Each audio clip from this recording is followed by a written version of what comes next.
Hello everyone, I hope all of you are fine. आज हम chapter number 9 that is heredity and evolution, ये chapter हम अपना start कर रहे हैं। तुम्हारे न्यू सिलेबस के अकॉर्डिंगली सिर्फ heredity portion, only heredity portion ही हमारे सिलेबस में रहा है। जो इस चैप्टर का एवोल्यूशन वाला पोर्शन है वो तुम्हारे सिलेबस से रिमूव हो चुका है। तो हेरिडिटी पोर्शन ही हम इस चैप्टर में डिस्कस करेंगे। हेरिडिटी एंड एवोल्यूशन नाम से हमें पता चल रहा है, हेरिडिटी मीन्स कि किस तरह से कोई भी चीज़ एक जनरेशन से दूसरे जनरेशन में इनहेरिट होती है। हेरिडिटी हमारी चैप्टर के नाम को मैं एक्सप्लेन कर रही हूँ। प्रोसेस, ऐसी प्रोसेस जिसके थ्रू एक जनरेशन से दूसरे जनरेशन में कैरेक्टर्स जो हैं पास ऑन होते हैं और चेंजेस लाते हैं। एक जनरेशन से जब दूसरे जनरेशन में कैरेक्टर्स पास होते हैं, bring changes, this process is known as heredity. इसको हम बोलते हैं कि कुछ हेरिट करना, इनहेरिट करना बेसिकली अपने पेरेंट्स से। एवोल्यूशन का मतलब है ये चेंजेस आने की वजह से, ये वेरिएशंस आने की वजह से किस तरह से पुराने समय से लेकर अब तक जो वर्ल्ड में चेंजेस आए हैं, हमारी दुनिया में चेंजेस आए हैं, अर्थ में चेंजेस आए हैं, और किस तरह से डिफरेंट डाइवर्सिटी हमें देखने को मिल रही है, उसको हम बोल रहे हैं कि एक पॉपुलेशन से या एक जनरेशन से या एक टाइप ऑफ ऑर्गेनिज्म से डिफरेंट लाइफ डाइवर्सिटी हमें देखने को मिलती है। That is called as evolution. उसको हम क्या बोल देते हैं? एवोल्यूशन बोल देते हैं। अब लास्ट चैप्टर में जिसमें हमने रिप्रोडक्शन के बारे में पढ़ा, तो रिप्रोडक्शन के बारे में तुम्हें बताया गया कि दो टाइप की रिप्रोडक्शन होती है, सेक्सुअल रिप्रोडक्शन और एसेक्सुअल रिप्रोडक्शन। सेक्सुअल रिप्रोडक्शन के टाइम पर तुम्हें बताया था कि डीएनए कॉपी होता है। तो डीएनए कॉपी होने से हमारी क्या प्रोड्यूस होती हैं? वेरिएशंस। डीएनए कॉपी होने के टाइम पर हमारी क्या प्रोड्यूस होती हैं? वेरिएशंस होती हैं। ये वेरिएशन सेक्सुअल रिप्रोडक्शन के टाइम पर प्रोड्यूस होती है। ये वेरिएशंस कब प्रोड्यूस होती हैं? हमारी सेक्सुअल रिप्रोडक्शन से ये वेरिएशंस जो है हमारी प्रोड्यूस होती हैं। अगर हम एग्जांपल के लिए, अगर हम शुगर केन के प्लांट की बात करें, अगर मैं एग्जांपल के लिए शुगर केन के प्लांट की बात करूं, तो उनमें अब तुम्हें पता है प्लांट है, शुगर केन का प्लांट है। अगर हम उसके किसी हम अगर फार्म पे भी चले जाएंगे, हम देखेंगे वहाँ पर अगर हमें शुगर केन के खेत में हमें प्लांट्स नज़र आ रहे हैं, तो हमें माइनर, बहुत ही कम चेंजेस, कोई छोटा होगा कोई बड़ा होगा, लेकिन शुगर केन के ऑलमोस्ट सेम हाइट के है, जैसे सेम प्लांट्स होंगे, क्योंकि उनमें एसेक्सुअल रिप्रोडक्शन हो रही है और वेरिएशंस हमें देखने को नहीं मिल रही है। लेकिन अगर हम ह्यूमन बींग्स पर आ जाएं, ह्यूमन बींग्स में हमें कितनी डाइवर्सिटी देखने को मिल जाती है, डिफरेंट। हम सारे के सारे ह्यूमन बींग्स हैं, लेकिन हम सभी एक दूसरे से क्या करते हैं? डिफर करते हैं। क्यों डिफर करते हैं? बिकॉज हमारे में सेक्सुअल रिप्रोडक्शन होती है और डीएनए कॉपी करने के टाइम पर हमारे में वेरिएशंस प्रोड्यूस होती हैं। यही वेरिएशंस हैं जो आगे एक जनरेशन से दूसरी जनरेशन में इनहेरिट होती जाती हैं और चेंजेस लाती हैं डिफरेंट जनरेशंस में। तो इसी के बारे में इस चैप्टर में बेसिकली अब हमने रिप्रोडक्शन के चैप्टर के बारे में हमने पढ़ लिया कि वेरिएशंस प्रोड्यूस होती हैं सेक्सुअल रिप्रोडक्शन के टाइम पर। लेकिन ये वेरिएशंस कैसे प्रोड्यूस होती है, क्या मैकेनिज्म है जो इसके पीछे छिपा हुआ है वेरिएशंस प्रोड्यूस होने के लिए, और किस तरह से एक पर्टिकुलर ऑर्गेनिज्म में वेरिएशंस अकोमुलेट होती हैं, ये सब कुछ हम इस चैप्टर में डिस्कस करेंगे।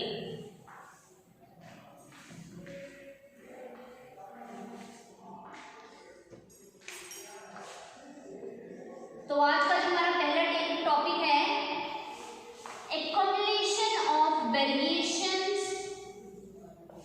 accumulation of variation during reproduction। Reproduction के टाइम पर किस तरह से वेरिएशंस जो हैं अकोमुलेट होती हैं। अब एक टर्म है इनहेरिटेंस। इनहेरिटेंस जो होती है ये हमारे को, इनहेरिटेंस के थ्रू बेसिकली क्या होता है, जो प्रीवियस जनरेशन होती है उस प्रीवियस जनरेशन से जो नेक्स्ट जनरेशन हमारी आनी है, उस नेक्स्ट जनरेशन में कैसे हमारे जीन्स ट्रांसफर होने हैं, कैसे इंफॉर्मेशन ट्रांसफर होनी है, या फिर हम बात करें कि किसी भी ऑर्गेनिज्म का बॉडी डिजाइन कैसा होना है,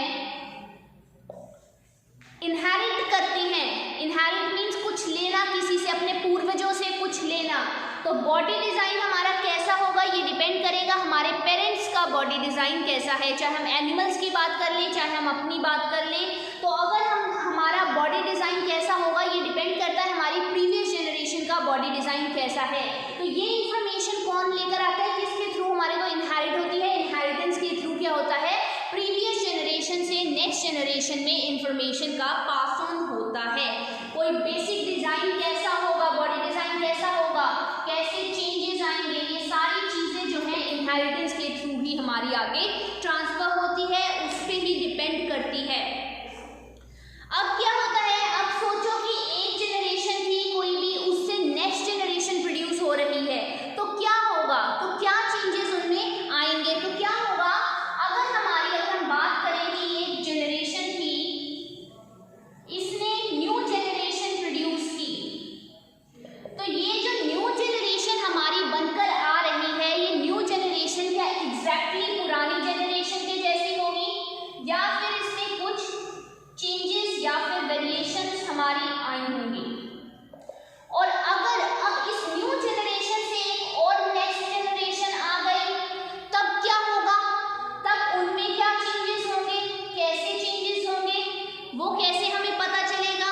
तो ये सारी चीजें जो हैं, ये जो जनरेशन है ये कुछ भी इनहेरिट करेगी अपनी प्रीवियस वाली, पहली वाली जनरेशन से, अपने पेरेंट्स से, और ये जो जनरेशन होगी ये इनसे तो इनहेरिट करेगी ही करेगी, अपने पेरेंट्स से तो इनहेरिट करेगी, साथ में इनके पास अपने ग्रैंड पेरेंट के जनरेशन के भी हमारे चेंजेस जो हैं वो आगे, या फिर उनके फीचर्स जो हैं आगे ट्रांसफर होते हैं। अब एक्चुअल में क्या होता है,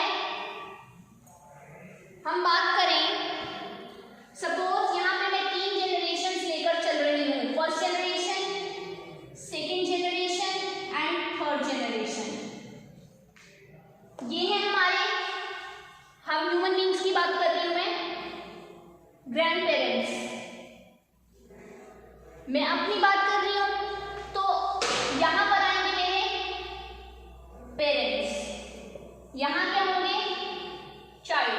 हाइपोथेटिकली हम किसी की बात कर सकते हो, आप अपने को कंसीडर करके ये चीज एग्जांपल देख सकते हो। तो क्या होगा, ये जो सेकंड जनरेशन है, देखो फर्स्ट जनरेशन, ये जो फर्स्ट जनरेशन, सबसे पहले फर्स्ट जनरेशन की बात करते हैं। फर्स्ट जनरेशन ने क्या किया, रिप्रोडक्शन हुई। फर्स्ट जनरेशन में क्या हुई, रिप्रोडक्शन हुई।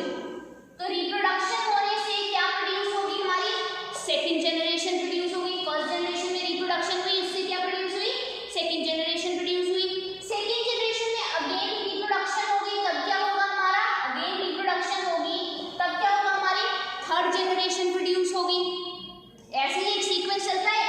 थर्ड जनरेशन के लिए फर्स्ट जनरेशन उनके क्या होंगे, ग्रैंड पेरेंट्स होंगे, और सेकंड जनरेशन उनके क्या होंगे, पेरेंट्स होंगे, और सेकंड जनरेशन के लिए फर्स्ट जनरेशन उनके क्या होंगे, उनके पेरेंट्स होंगे, उनके लिए उनके क्या होंगे, वो पेरेंट्स होंगे। अब क्या हुआ, जब इन्होंने फर्स्ट जनरेशन ने रिप्रोडक्शन की, रिप्रोडक्शन करने से जब पेरेंट्स प्रोड्यूस हुए, तो इनमें क्या आए होंगे, कुछ चेंजेस आए होंगे। ये चेंजेस कब आएंगे, अगर हम सेक्सुअल रिप्रोडक्शन का केस ले रहे हैं, अगर हम सेक्सुअल रिप्रोडक्शन की बात कर रहे हैं, चेंजेस आए तो ये इनके पास ऑन हो गए। अब पास ऑन होने से थोड़े से फीचर्स चेंज हो गए, इसलिए वो एग्जैक्टली अपने पेरेंट्स से नहीं दिखते हैं। तो मैं लास्ट चैप्टर में मैंने कुछ टर्म्स बताई थी, आइडेंटिकल और सिमिलर। तो ये जब चेंजेस आ गए तो ये पेरेंट्स अपने पेरेंट्स से आइडेंटिकल नहीं होंगे, they will be similar to their parents. अब जब इनकी रिप्रोडक्शन हुई, नेक्स्ट जनरेशन ने नेक्स्ट जनरेशन प्रोड्यूस की, तो ये जो चाइल्ड आया, तो इसके पास अपने पेरेंट्स के कैरेक्टर तो आए ही आए, अपने पेरेंट्स के कैरेक्टर आए, और साथ के साथ अपने ग्रैंड पेरेंट्स के कैरेक्टर्स भी आगे क्या हो गए, पास हो गए। एक तो ये चीज हुई। दूसरी चीज क्या हुई, जब इन्होंने रिप्रोडक्शन की और ये थर्ड जनरेशन प्रोड्यूस हुई, तब भी कुछ चेंजेस आए होंगे, तो उस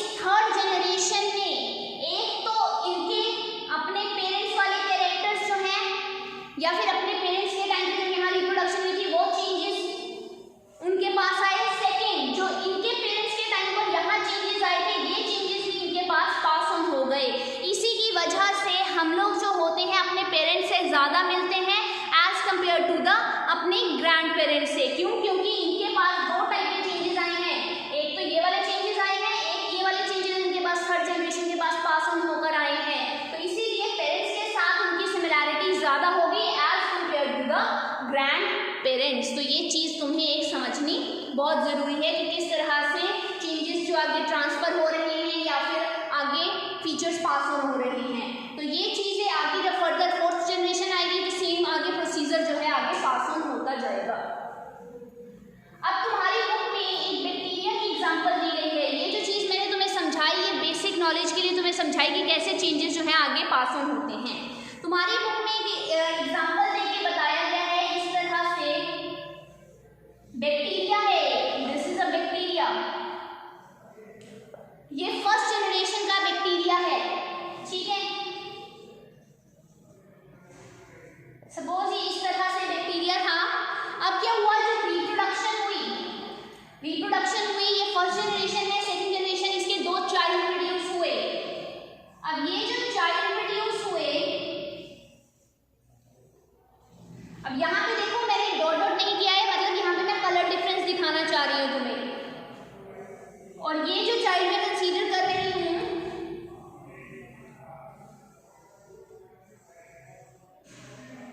अब देखो यहाँ पर हेयर चेंज एक अलग आया है, इधर चेंज अलग आया है। तो मीन्स ये दोनों चाइल्ड जो है इन्हीं के हैं, इसी के हैं, लेकिन चेंजेस जब जिस टाइम पर रिप्रोडक्शन हुई, अब ये नहीं मैं कह रही हूँ कि जिस टाइम पर रिप्रोडक्शन हुई, फर्स्ट टाइम रिप्रोडक्शन हुई तो ये चाइल्ड प्रोड्यूस होकर आया, सेकेंड टाइम रिप्रोडक्शन हुई तो ये चाइल्ड प्रोड्यूस होकर आया। तब यहाँ पर देखो यहाँ चेंजेस कहीं अलग आया है, यहाँ चेंजेस कहीं अलग आया है। इसी की वजह से ये दोनों जो बैक्टीरिया प्रोड्यूस हुए, ये दोनों बैक्टीरिया देखने में सेम नहीं थे, थोड़े बहुत डिफरेंसेस के साथ थे। अगर इनके बाद नेक्स्ट इनकी जनरेशन की बात करें हम, यहाँ पे फर्दर प्रोड्यूस हुए, यहाँ पर अगर हम बात करें, यहाँ सपोज एक चीज यहाँ आ गया, एक चीज इधर आ गया, सेम इनके अदर चाइल्ड के साथ भी ये चीज जो है वो अकर कर सकती है। अब इस टाइम पे चेंज जो है एक इधर आया, एक इधर आया, तो ये रिप्रोडक्शन के टाइम पर जो चेंजेस आते हैं ये चांस ऑफ अकर होता है, ये कोई प्री प्लान चीजें नहीं होती है कि चेंजेस आएंगे, चेंजेस कुछ भी आ सकते हैं, जिसकी वजह से अगर हम अपनी बात करें तो ये बैक्टीरिया में तो वेरी लेस चेंजेस आ रहे हैं। ये इनमें ए सेक्सुअल रिप्रोडक्शन की हम बात करें तो ए सेक्सुअल रिप्रोडक्शन के टाइम पर चेंजेस जो हैं वेरी रेयर होते हैं, वेरी लेस होते हैं। लेकिन जब सेक्सुअल रिप्रोडक्शन होती है, सेक्सुअल रिप्रोडक्शन के टाइम पर चेंजेस इतने ज़्यादा होते हैं। अब देखो अगर हम एक फैमिली की बात करें, ठीक है, हमारे ग्रैंड पेरेंट्स सब की बात करें तो उनके दो चाइल्ड हों, सपोज एक हमारा फादर हो गए, एक हमारे चाचा हो सकते हैं, ताया हो सकते हैं, तो वो दोनों आपस में देखने में सिमिलर होंगे, लेकिन हम अपने पेरेंट्स से ज़्यादा मिलते जुलते होंगे एज़ कम्पेयर टू हमारे ताया जी से या चाचा से या ग्रैंड पेरेंट्स से। इसी तरह उनके बच्चे और हमारे बच्चे, हम अपनी बात कर ले तो हम में क्या होंगे, बहुत ज़्यादा सिमिलैरिटीज़ हमें देखने को मिल जाएंगी, लेकिन डिफरेंसेस भी हमें बहुत ज़्यादा देखने को मिलते हैं। ये इसी वजह से होता है कि रिप्रोडक्शन के टाइम पर चेंजेस अगर करते रहते हैं, वो आगे पास ऑन होते जाते हैं। नाउ क्वेश्चन अराइजेस, यही जो वेरिएशन, जो ये वेरिएशन का पैटर्न है, यही वेरिएशन का पैटर्न जो हमारा होता है, यही हम डिस्कस करेंगे कि किस तरह से इन वेरिएशन के बेसिस पर इनहेरिटेंस के रूल्स बने हैं, किस तरह से कौन सी चीज़ कैसे पास ऑन होगी, वो सारी चीज़ें हम डिस्कस करेंगे। अब क्वेश्चन अराइज होता है कि ये जो सारी वेरिएशंस प्रोड्यूस हो रही हैं, जितनी भी वेरिएशंस प्रोड्यूस हो रही हैं, क्या उनका इक्वल चांस होता है सर्वाइवल का? क्या उनका इक्वल चांस होता है सर्वाइवल का? तो इसका आंसर है नो, ऑब्वियसली नॉट। क्यों? क्योंकि ये डिपेंड कर रहा है कि वेरिएशन किस टाइप की हो रही है, कैसे इन्वायरमेंट में हो रही है, क्या वो सर्वाइवल के लिए ज़रूरी है या नहीं है, इन सारी चीज़ों के ऊपर डिपेंड कर रहा है कि वेरिएशन जो है सर्वाइव करेंगी या नहीं सर्वाइव करेंगी। अब अगर हम एक बैक्टीरिया की बात कर लें, लास्ट चैप्टर में भी तुम्हें एग्जांपल पढ़ाई गई थी कि बैक्टीरिया हैं, उनमें एक ऐसी वेरिएशंस हुई जो कि उनको हीट या हाई टेम्परेचर को सर्वाइव करने के लिए उनको लाइबल बना रही है, उनको पॉसिबिलिटी पर प्रोवाइड कर रही है कि अगर ऐसी वेरिएशन हुई जिसकी वजह से वो हाई टेम्परेचर में भी सर्वाइव कर जाएंगे। तो अब देखो ऐसी वेरिएशन उनके लिए बेनिफिशियल है, अच्छी साबित हो रही है, तो वो आगे आगे पास होगी, उसके चांसेस ज़्यादा है सर्वाइव होने के, ना कि ऐसी वेरिएशन के जो कि उनको हाई टेम्परेचर में सर्वाइव नहीं होने देगी। तो वेरिएशंस के इक्वल चांस नहीं होते हैं सर्वाइवल के। तो ये बेसिक था तुम्हारा कि किस तरह से वेरिएशंस जो हैं रिप्रोडक्शन के टाइम पर अराइज करती हैं, कैसे वो आगे पास ऑन होती हैं। अब हम पेज नंबर 143 इस पे 2 क्वेश्चंस दिए गए हैं, उन क्वेश्चंस के बारे में हम डिस्कस करेंगे। पहला क्वेश्चन है इफ ट्रेट ए, ट्रेट मतलब कैरेक्टर, ट्रेट मतलब क्या होता है, character. If trait A occur in 10% of population, एक कैरेक्टर है जो 10% पॉपुलेशन में अकर कर रहा है, और वो पॉपुलेशन कैसे रिप्रोड्यूस कर रही है, एसेक्सुअली रिप्रोड्यूस कर रही है। और एक ट्रेट बी है जो 60% लोगों में अकर कर रहा है, एक कैरेक्टर ऐसा है जो 10% लोगों में आया है, एक कैरेक्टर ऐसा है जो 60% लोगों में है, और ये रिप्रोडक्शन कैसी है, इनमें एसेक्सुअल रिप्रोडक्शन हो रही है। तो क्वेश्चन है which trait is likely to be arisen earlier, इन दोनों ट्रेट में से कौन सा ट्रेट है जो पहले अराइज करेगा। अब देखो ट्रेट है जो कि एसेक्सुअली रिप्रोड्यूस कर रहा है, ठीक है। अब तुम्हें पता है एसेक्सुअल रिप्रोडक्शन में क्या होती है, वेरिएशंस कम होती हैं, डीएनए एरर्स जो हैं वो कम आते हैं, ठीक है, क्योंकि डीएनए कॉपिंग के टाइम पे अगर हम बात करें एरर्स वेरी लेस, क्योंकि वो मेजरली हम बात करें एसेक्सुअल रिप्रोडक्शन से जो न्यू ऑर्गेनिज्म बनकर आता है वो आइडेंटिकल ही होता है। तो ट्रेट बी जो 60% लोगों में अकर कर रहा है, तो हो सकता है क्योंकि माइनर डिफरेंसेस, थोड़े से डिफरेंसेस आए होंगे, थोड़े से चेंजेस आए होंगे, ज़्यादा चेंजेस नहीं आए, तो इस वजह से हो सकता है कि ट्रेट बी जो है वो ज़्यादा पॉपुलेशन में अकर कर रहा है, क्योंकि हमारी क्या है अर्लियर वेरिएशंस, मैंने बोला कि वेरिएशन जो है बहुत कम आ रही है। अब हो सकता है थोड़े टाइम के बाद वेरिएशन जो है, लेट वेरिएशन जो है अकर करनी स्टार्ट कर गई, और उनके बाद एक नया ट्रेट जो है, ए ट्रेट जो है हमारा अराइज किया। तो ये जो वेरिएशंस की वजह से, due to variations, late variation, इनमें जल्दी वेरिएशन, अब मैंने यही बात की कि स्मॉल वेरिएशंस आई होंगी, एसेक्सुअल रिप्रोडक्शन है जिसकी वजह से स्मॉल वेरिएशंस आई, और इन्हीं स्मॉल वेरिएशंस की वजह से बी ट्रेट जो है वो ज़्यादा लोगों में अकर कर रहा है।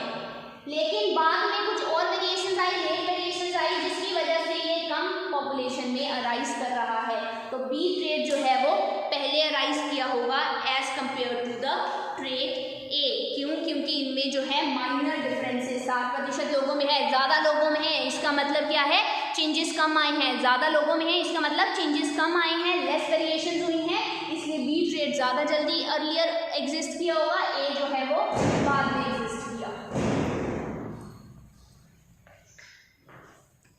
सेकेंड क्वेश्चन है how does the creation of variations in a species promote survival।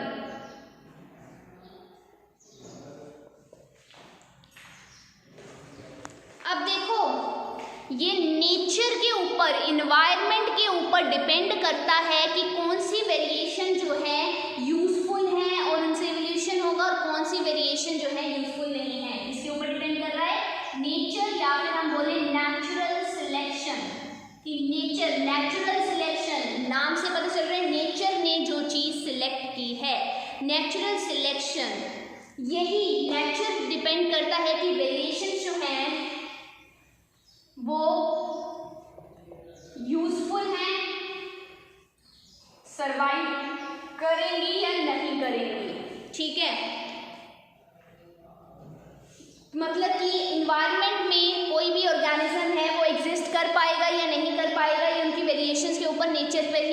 करेगी ये चीज़, ठीक है, कि नेचर की इन्वायरमेंट की कंडीशंस कैसी हैं, उन्हीं के बेसिस पर हम बोल सकते हैं कि वेरिएशन जो है यूज़फुल है या फिर नहीं है।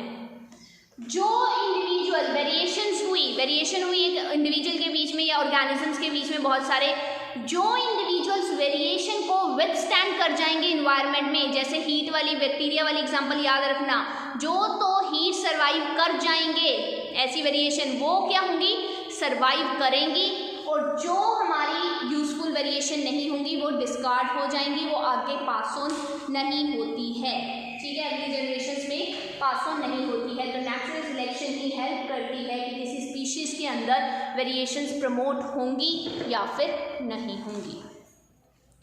तो आज के लिए हम इतना ही करेंगे। आई होप तुम्हें सारी चीज़ें जो हैं क्लियर हो गई होंगी। Thank you very much.